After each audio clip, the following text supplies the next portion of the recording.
Hi there guys, in today's video we'll be looking at naming layers in VinylCut. Just a quick intro.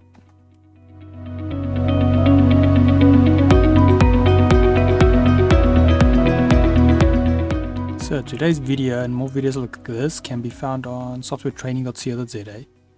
We have quite a variety of different softwares we do cover, and also we upload videos daily, so just keep an eye there for any new content. Otherwise, once we head back in the program here, now, naming layers is a great way to keep your projects organized and neat. Also helps if you're working with multiple contributors to keep a nice and understandable workflow. So now we can rename, as we can see on the right here, we can rename any form of layer, which will be, it can be a text or just a basic layer or groups.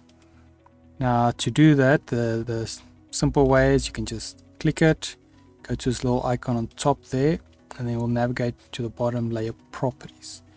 Once it pops up the properties, we'll see we have the name here, color, and then we can set the state whether we want to show it or lock it. So if we go layer 2, title 2, then you'll see the name has been changed. Another way you can do this is you just double click on the name of that layer.